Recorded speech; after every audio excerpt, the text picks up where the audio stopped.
Between the time when the oceans drank Atlantis and the rise of the sons of Arius, there was an age undreamed of. And unto this, Conan, destined to bear the jeweled crown of Aquilonia upon a troubled brow. Chapter 3. The People of the Feud. Techotl smote on the bronze door with his clenched hand, then turned sideways so that he could watch back along the hall. "Men have been smitten down before this door, when they thought they were safe," he said. "Why don't they open the door?" asked Conan. "They are looking at us through the eye," answered Techotl. "They are puzzled at the sight of you." He lifted his voice and called, "Open the door, Exelon! It is I, Techotl, with friends from the great world beyond the forest." "They will open," he assured his allies. "They'd better do it in a hurry, then," said Conan grimly. "I heard something crawling along the floor beyond the hall." Techotl went ashy again and attacked the door with his fists, screaming, "Open, you fools, open! The crawler is at our heels!"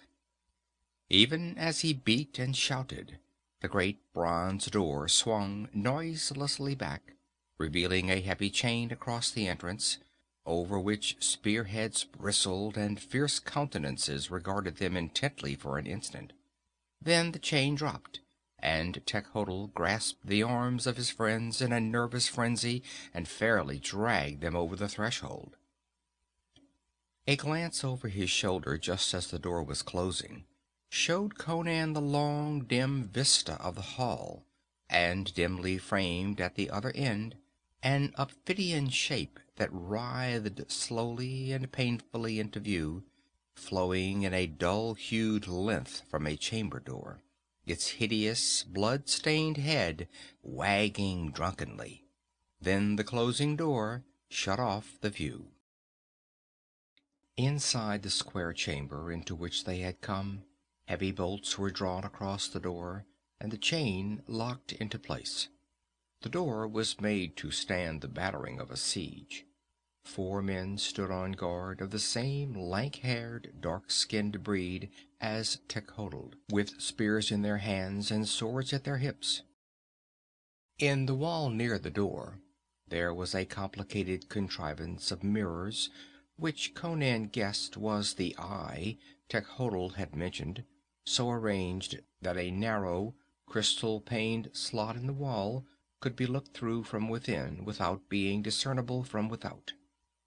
The 4 guardsmen stared at the strangers with wonder, but asked no question, nor did Techotl vouchsafe any information. He moved with easy confidence now, as if he had shed his cloak of indecision and fear the instant he crossed the threshold. "Come!" he urged his new-found friends, but Conan glanced toward the door. "What about those fellows who were following us? Won't they try to storm that door?" Techotl shook his head. "They know they cannot break down the door of the Eagle. They will flee back to Xotalanc with their crawling fiend. Come, I will take you to the rulers of Tecuhltli."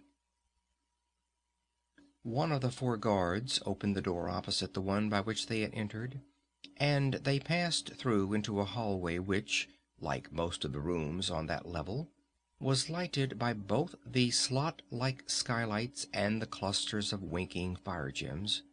But unlike the other rooms they had traversed, this hall showed evidences of occupation. Velvet tapestries adorned the glossy jade walls. Rich rugs were on the crimson floors, and the ivory seats, benches, and divans were littered with satin cushions. The hall ended in an ornate door, before which stood no guard. Without ceremony, Techotl thrust the door open and ushered his friends into a broad chamber where some 30 dark-skinned men and women, lounging on satin-covered couches, sprang up with exclamations of amazement. The men, all except one, were of the same type as Techotl, and the women were equally dark and strange-eyed, though not unbeautiful in a weird, dark way. They wore sandals, golden breastplates, and scanty silk shirts supported by gem-crusted girdles, and their black manes, cut square at their naked shoulders, were bound with silver circlets. On a wide ivory seat on a jade dais sat a man and a woman who differed subtly from the others. He was a giant with an enormous sweep of breast and the shoulders of a bull. Unlike the others, he was bearded, with a thick blue-black beard which fell almost to his broad girdle. He wore a robe of purple silk which reflected changing sheens of color with his every movement, and one wide sleeve, drawn back to his elbow, revealed a forearm massive with corded muscles. The band which confined his blue-black locks was set with glittering jewels. The woman beside him sprang to her feet with a startled exclamation as the strangers entered, and her eyes, passing over Conan, fixed themselves with burning intensity on Valeria. She was tall and lithe, by far the most beautiful woman in the room. She was clad more scantily even than the others, for instead of a skirt she wore merely a broad strip of gilt-worked purple cloth fastened in the middle of her girdle, which fell below her knees. Another strip at the back of her girdle completed that part of her costume, which she wore with cynical indifference. Her breastplates and the circlet about her temples were adorned with gems. In her eyes alone, of all the dark-skinned people, there lurked no brooding gleam of madness. She spoke no word after her first exclamation. She stood tensely, her hands clenched, staring at Valeria. The man on the ivory seat had not risen. "Prince Olmec," spoke Techotl, bowing low, with arms outspread and the palms of his hand turned upward.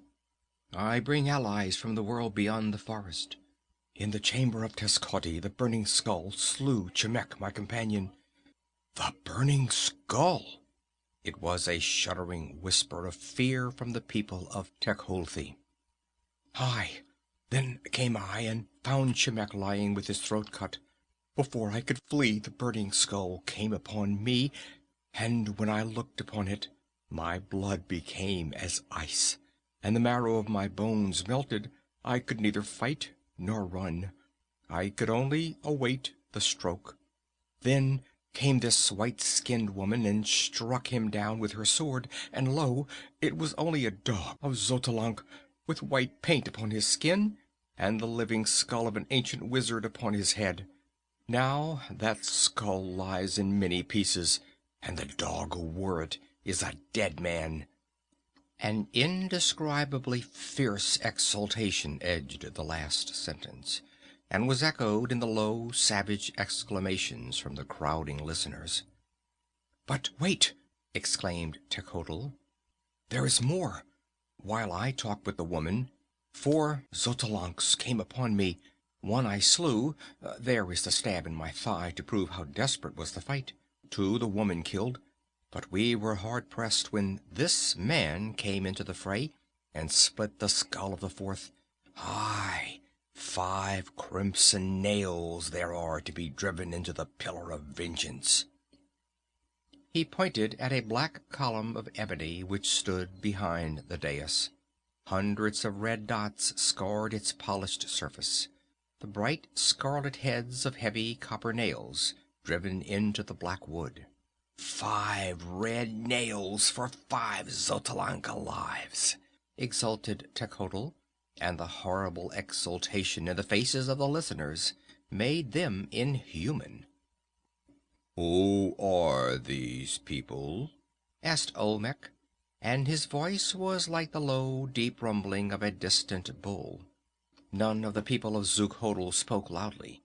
It was as if they had absorbed into their souls the silence of the empty halls and deserted chambers.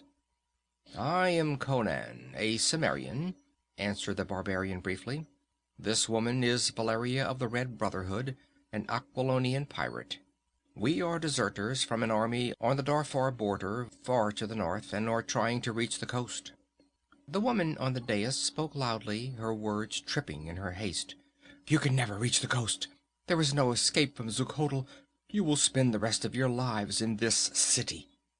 "What do you mean?" growled Conan, clapping his hand to his hilt and stepping about so as to face both the dais and the rest of the room. "Are you telling us we're prisoners?" "She did not mean that," interposed Olmec. "We are your friends. We would not restrain you against your will, but I fear other circumstances will make it impossible for you to leave Zukodl." His eyes flickered to Valeria, and he lowered them quickly. "This woman is Tassella," he said. "She is a princess of Tekulthi. But let food and drink be brought our guests. Doubtless they are hungry and weary from their long travels." He indicated an ivory table, and after an exchange of glances, the adventurers seated themselves. The Cimmerian was suspicious. His fierce blue eyes roved about the chamber, and he kept his sword close to his hand. But an invitation to eat and drink never found him backward. His eyes kept wandering to Tassella, but the princess had eyes only for his white-skinned companion. Techotl, who had bound a strip of silk about his wounded thigh, placed himself at the table to attend to the wants of his friends, seeming to consider it a privilege and honor to see after their needs. He inspected the food and drink the others brought in gold vessels and dishes, and tasted each before he placed it before his guests. While they ate, Olmec sat in silence on his ivory seat, watching them from under his broad black brows. Tassella sat beside him, chin cupped in her hands and her elbows resting on her knees. Her dark, enigmatic eyes, burning with a mysterious light, never left Valeria's supple figure. Behind her seat, a sullen, handsome girl waved an ostrich plume fan with a slow rhythm. The food was fruit of an exotic kind, unfamiliar to the wanderers, but very palatable, and the drink was a light crimson wine that carried a heady tang. "You have come from afar," said Olmec at last. "I have read the books of our fathers. Aquilonia lies beyond the lands of the Stygians and the Shemites, beyond Argos and Zingara, and Cimmeria lies beyond Aquilonia." "We have each a roving foot," answered Conan carelessly. "How you won through the forest is a wonder to me," quoth Olmec. "In bygone days 1,000 fighting men scarcely were able to carve a road through its perils." "We encountered a bench-legged monstrosity about the size of a mastodon," said Conan casually, holding out his wine goblet, which Techotl filled with evident pleasure. "But when we'd killed it, we had no further trouble." The wine vessel slipped from Techotl's hand to crash on the floor. His dusky skin went ashy. Olmec started to his feet, an image of stunned amazement, and a low gasp of awe and terror breathed up from the others. Some slipped to their knees as if their legs would not support them. Only Tassella seemed not to have heard. Conan glared about him bewilderedly. "What's the matter? What are you gaping about?" You slew a dragon god?" "God? I killed a dragon. Why not? It was trying to gobble us up." "But dragons are immortal!" exclaimed Olmec. "They slay each other, but no man ever killed a dragon. The 1,000 fighting men of our ancestors who fought their way to Zukodl could not prevail against them. Their swords broke like twigs against their scales." "If your ancestors had thought to dip their spears in the poisonous juice of Derketa's apples," quoth Conan with his mouth full, "and jabbed them in the eyes or mouth or somewhere like that, they'd have seen that dragons are not more immortal than any other chunk of beef. The carcass lies at the edge of the trees, just within the forest. If you don't believe me, go and look for yourself." Olmec shook his head, not in disbelief, but in wonder. "It was because of the dragons that our ancestors took refuge in Zukodal," said he. "They dared not pass through the plain and plunge into the forest beyond. Scores of them were seized and devoured by the monsters before they could reach the city." "Then your ancestors didn't build Zukodal?" asked Valeria. "It was ancient when they first came into the land. How long it had stood there, not even its degenerate inhabitants knew." "Your people came from Lake Zuad?" questioned Conan. "Aye, more than half a century ago a tribe of the Tlazitlans rebelled against the Stygian king, and being defeated in battle, flew southward. For many weeks they wandered over grasslands, desert, and hills, and at last they came into the great forest, 1,000 fighting men with their women and children. It was in the forest that the dragons fell upon them and tore many to pieces, so the people fled in a frenzy of fear before them, and at last came into the plain and saw the city of Zukodal in the midst of it. They camped before the city, not daring to leave the plain, for the night was made hideous with the noise of the battling monsters throughout the forest. They made war incessantly upon one another, yet they came not into the plain. The people of the city shut their gates and shot arrows at our people from the walls. The Tlazitlans were imprisoned on the plain, as if the ring of the forest had been a great wall. For to venture into the woods would have been madness. That night there came secretly to their camp a slave from the city, one of their own blood, who with a band of exploring soldiers had wandered into the forest long before, when he was a young man. The dragons had devoured all his companions, but he had been taken into the city to dwell in servitude. His name was Tolkemec. A flame lighted the dark eyes at mention of the name, and some of the people muttered obscenely and spat.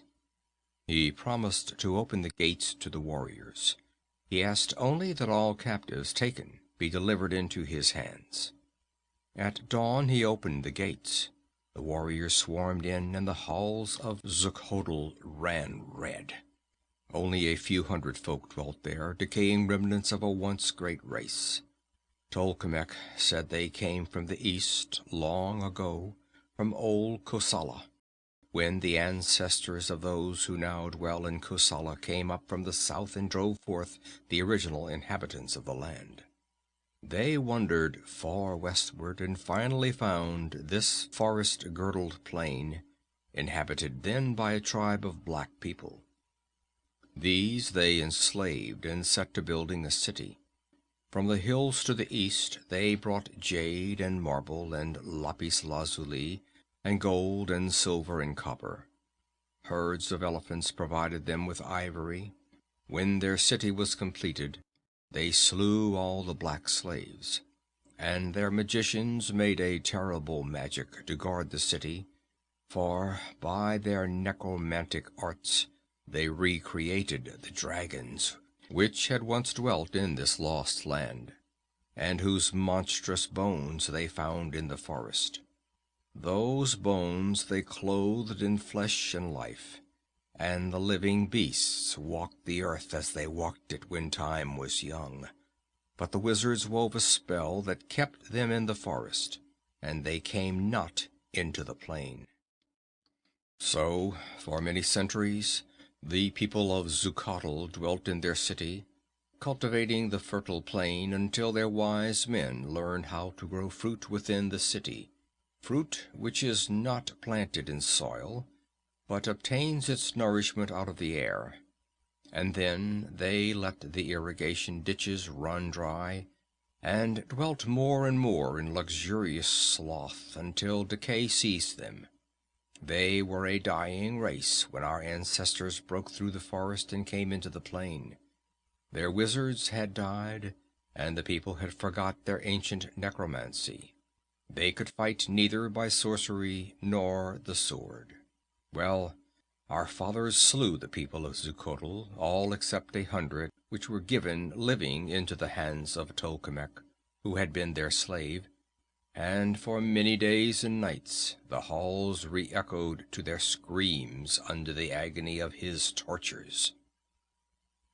So the Tlazitlans dwelt here for a while in peace, ruled by the brothers Tekulti and Xotalanc, and by Tolkemec.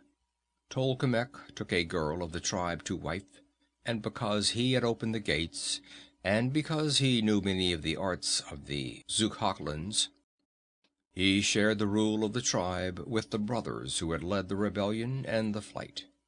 For a few years then they dwelt at peace within the city, doing little but eating, drinking, and making love, and raising children. There was no necessity to till the plain, for Tolkemec taught them how to cultivate the air-devouring fruits. Besides, the slaying of the Xuchotlans broke the spell that held the dragons in the forest, and they came nightly and bellowed about the gates of the city. The plain ran red with the blood of their eternal warfare, and it was then that... He bit his tongue in the midst of the sentence, then presently continued, but Valeria and Conan felt that he had checked an admission he had considered unwise. 5 years they dwelt in peace, then... Olmec's eyes rested briefly on the silent woman at his side. Xotalanc took a woman to wife, a woman whom both Tekulti and old Tolkemec desired. In his madness, Tekulti stole her from her husband. Aye, she went willingly enough. Tolkemec, to spite Xotalanc, aided Tekulti. Xotalanc demanded that she be given back to him, and the council of the tribe decided that the matter should be left to the woman. She chose to remain with Tekulti. In wrath, Xotalanc sought to take her back by force, and the retainers of the brothers came to blows in the great hall. There was much bitterness. Blood was shed on both sides. The quarrel became a feud, the feud an open war. From the welter 3 factions emerged: Tekulti, Xotalanc, and Tolkemec. Already in the days of peace, they had divided the city between them. Tekulti dwelt in the western quarter of the city, Xotalanc in the eastern, and Tolkemec with his family in the southern gate. Anger and resentment and jealousy blossomed into bloodshed and rape and murder. Once the sword was drawn, there was no turning back, for blood called for blood, and vengeance followed swift on the heels of atrocity. Tekulti fought with Xotalanc, and Tolkemec aided first one and then the other, betraying each faction as it fitted his purposes. Tekulti and his people withdrew into the quarter of the western gate, where we now sit. Xuchotl is built in the shape of an oval. Tekulti, which took its name from its prince, occupies the western end of the oval. The people blocked up all doors connecting the quarter with the rest of the city, except one on each floor, which could be defended easily. They went into the pits below the city and built a wall cutting off the western end of the catacombs, where lie the bodies of the ancient Xuchotlans and of those Tlazitlans slain in the feud. They dwelt as in a besieged castle, making sorties and forays on their enemies. The people of Xotalanc likewise fortified the eastern quarter of the city, and Tolkemec did likewise with the quarter by the southern gate. The central part of the city was left bare and uninhabited. Those empty halls and chambers became a battleground, and a region of brooding terror. Tolkemec warred on both clans. He was a fiend in the form of a human, worse than Xotalanc. He knew many secrets of the city he never told the others. From the crypts of the catacombs he plundered the dead of their grisly secrets, secrets of ancient kings and wizards, long forgotten by the degenerate Xuchotlans our ancestors slew. But all his magic did not aid him the night we of Tekulti stormed his castle and butchered all his people. Tolkemec we tortured for many days."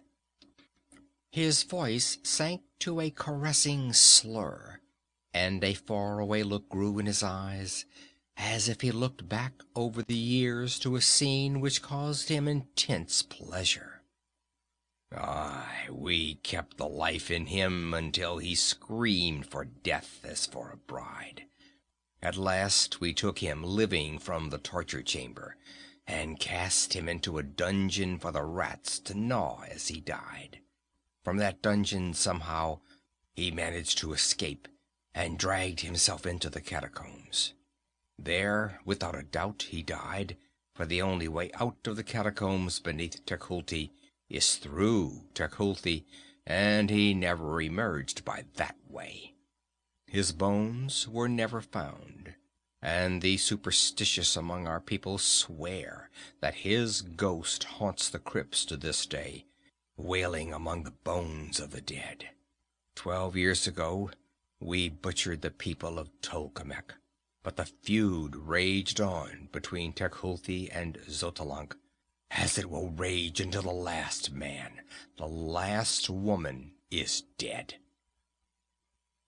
It was 50 years ago that Tecuhltli stole the wife of Xotalanc. Half a century the feud has endured. I was born in it. All in this chamber, except Tascela, were born in it. We expect to die in it. We are a dying race, even as those Xuchotlans our ancestors slew. When the feud began, there were hundreds in each faction. Now we of the Tecuhltli number only those you see before you, and the men who guard the 4 doors, 40 in all. How many Xotalancs there are we do not know, but I doubt if they are much more numerous than we are. For 15 years no children have been born to us, and we have seen none among the Xotalancs.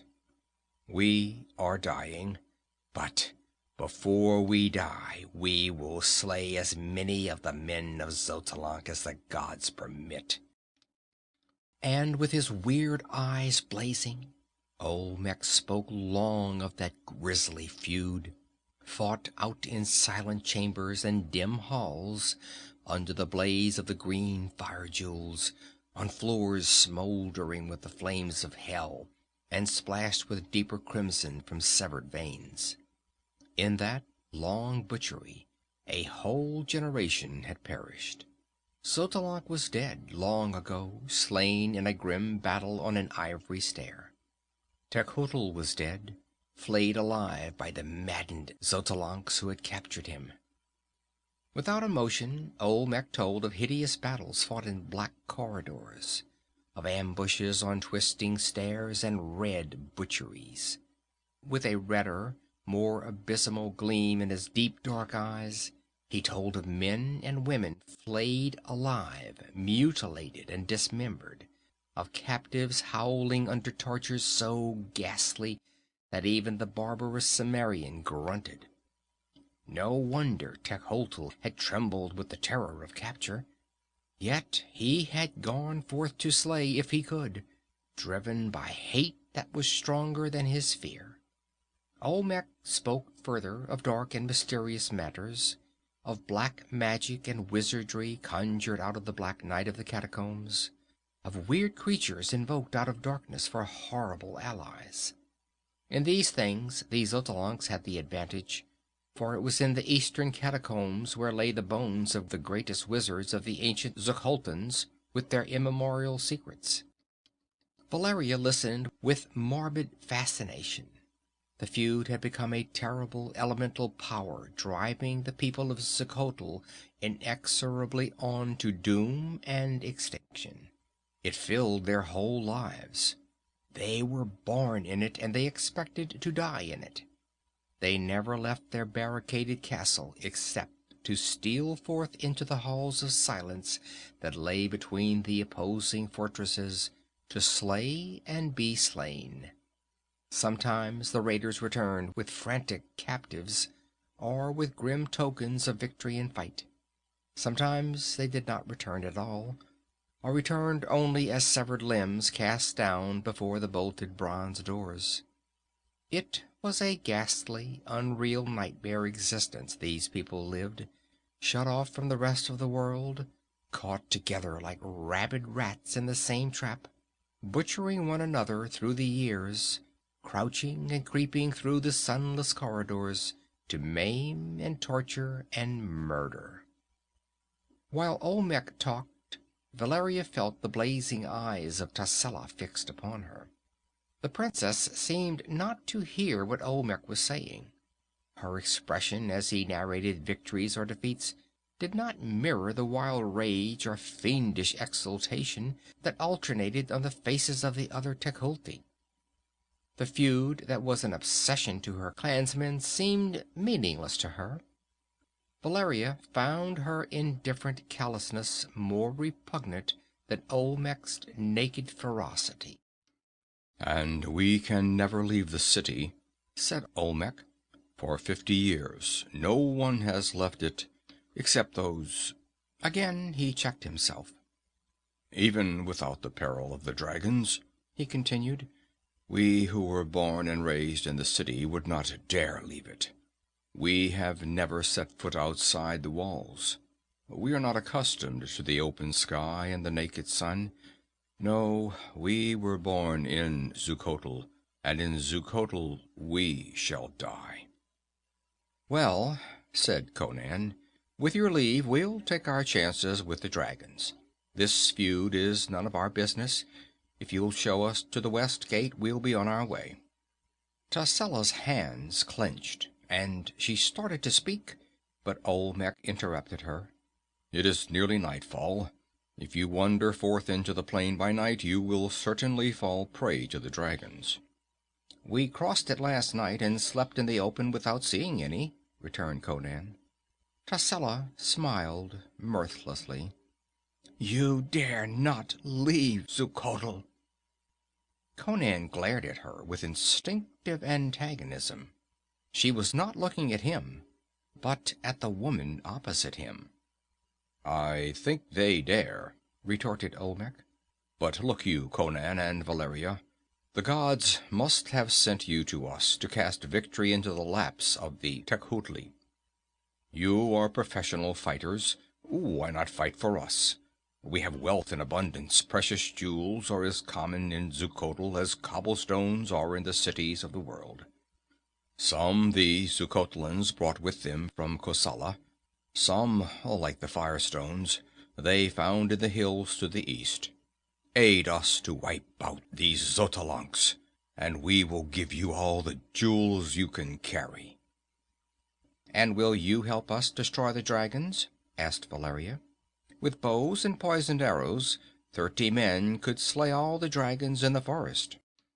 "Aye," replied Olmec promptly. "We have forgotten the use of the bow in years of hand-to-hand fighting, but we can learn again." "What do you say?" Valeria inquired of Conan. "We're both penniless vagabonds." He grinned heartily. "I'd as soon kill Xotalancs as anybody." "Then you agree?" exclaimed Olmec, while Techotl fairly hugged himself with delight. "Aye, and now suppose you show us chambers where we can sleep, so we can be fresh tomorrow for the beginning of the slaying."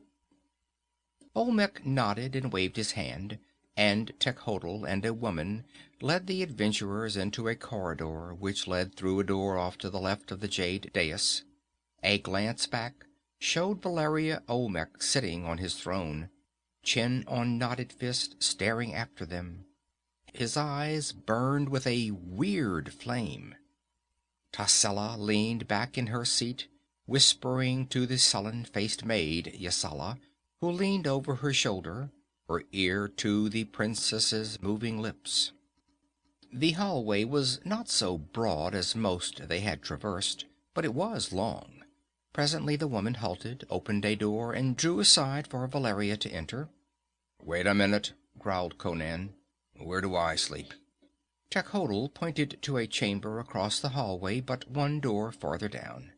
Conan hesitated, and seemed inclined to raise an objection, but Valeria smiled spitefully at him and shut the door in his face. He muttered something uncomplimentary about women in general, and strode off down the corridor after Techotl. In the ornate chamber where he was to sleep, he glanced up at the slot-like skylights. Some were wide enough to admit the body of a slender man, supposing the glass were broken. "Why don't the Xotalancs come over the roofs and shatter those skylights?" he asked. "They cannot be broken," answered Techotl. "Besides, the roofs would be hard to clamber over. They are mostly spires and domes and steep ridges." He volunteered more information about the castle of Tecuhltli. Like the rest of the city, it contained 4 stories, or tiers of chambers, with towers jutting up from the roof. Each tier was named. Indeed, the people of Xuchotl had a name for each chamber, hall, and stair in the city, as people of more normal cities designate streets and quarters. In Tecuhltli, the floors were named the Eagle's Tier, the Ape's Tier, the Tiger's Tier, and the Serpent's Tier in the order as enumerated, the Eagle's Tier being the highest, or 4th floor. "Who is Tascela?" asked Conan. "Olmec's wife?" Techotl shuddered and glanced furtively about him before answering. "No.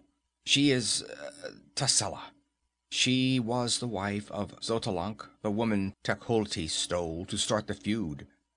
"What are you talking about?" demanded Conan. "That woman is beautiful and young. Are you trying to tell me that she was a wife 50 years ago?" "Aye, I swear it. She was a full-grown woman when the Tlazitlans journeyed from Lake Zuad. It was because the king of Stygia desired her for a concubine that Xotalanc and his brother rebelled and fled into the wilderness. She is a witch who possesses the secret of perpetual youth." "What's that?" asked Conan. Techotl shuddered again. "Oh, ask me not. I dare not speak. It is too grisly, even for Xuchotl." And touching his finger to his lips, he glided from the chamber. End of chapter 3. End of part 3.